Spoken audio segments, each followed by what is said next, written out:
उसे जली कटी सुना रही है। वो भाभी की बच्ची के साथ लेन देन करती है और वहाँ से चली जाती है। उसके जाने के बाद, माँ, क्यों आप मोहिनी को इतनी सारी बातें सुनाती हो? भाई का बेटा बोल पड़ता है। माँ, क्योंकि दादी जानती है कि बुआ के अंदर घमंड है। सही बोल रहा है मोहन।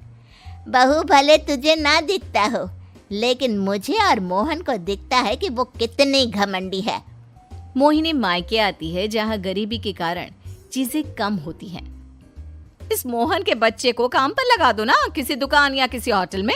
बर्तन धो लिया करेगा, कम से कम 4 पैसे और आएंगे घर में।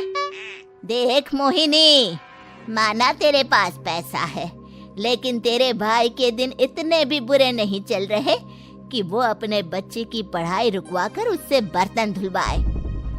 मोहन माँ की ओर देखता है, जैसे आंखों से बोल रहा हो, देख लिया बुआ का हाल।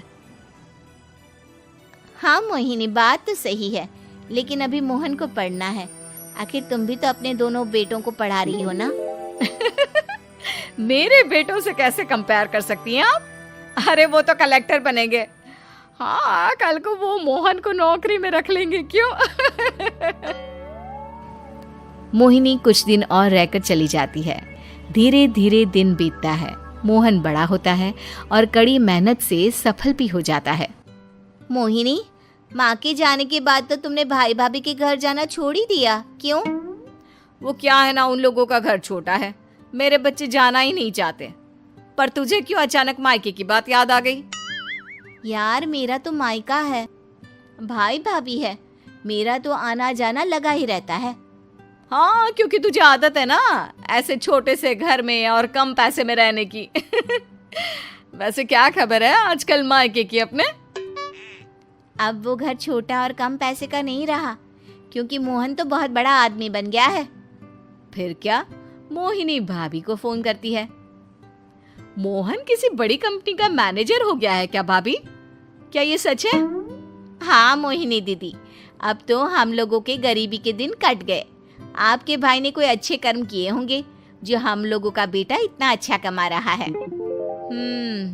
देख लो भाभी, पहले भी आपने कई गलतियां की थी, आप थोड़ा संभल कर चलना। भाभी को मोहिनी की बात समझ में नहीं आती कि वो क्या कहना चाहती है। फिर एक दिन वीना मोहिनी से कहती है, मोहिनी, हमारा भतीजा मोहन अच्छा कमा रहा है, क्यों ना मैं अपने बेटे की नौकरी के लिए उससे बात करूं? अरे बुआ का बेटा है, ये सोचकर मदद तो करेगा ना। हाँ हाँ, क्यों नहीं करेगा, उसके बुरे दिन में तो हम भी खड़े थे।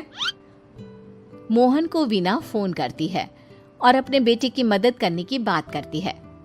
हाँ हाँ बुआ, क्यों नहीं, आप सिद्धार्थ को भेज दें, मैं अपनी ही कंपनी में उसकी नौकरी करवा देता हूँ। दिन बीतते हैं, अब वीना के हालात भी अच्छे हो जाते हैं। क्या बात है वीना, तूने भी कार ले ली, वो भी इतनी अच्छी? हाँ मोहिनी, अपने भतीजे के कारण तो हम लोगों की दिन अच्छे हो गए। उसने सिद्धार्थ की नौकरी लगवा दी है, वो भी शानदार। ठीक है, लेकिन पैसे ख्याल से खर्च करना।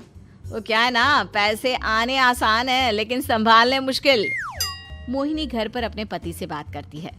देखो ना, सबके पास पैसे हैं, एक वक्त था जब मैं ही अमीर हुआ करती थी। लगता है कि ज्यादा दिन नहीं रह पाओगी, मेरी नौकरी को कुछ साल ही बचे हैं और तुम्हारे दोनों लड़के निकम्मे हैं, उन लोगों को बोलो ना कि नौकरी करे।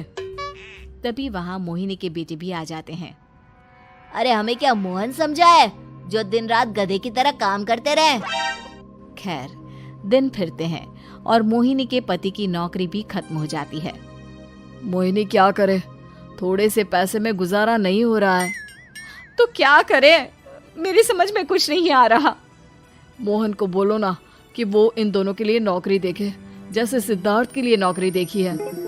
मोहिनी क्या कहती, उसे अपने वो दिन याद आ जाते हैं जब उसने भाभी से मोहन को नौकर बनने की सलाह दी थी।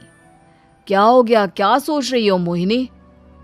यही कि वक्त कभी भी किसी का भी पलट सकता है, ऊपर वाले से डर कर रहना चाहिए।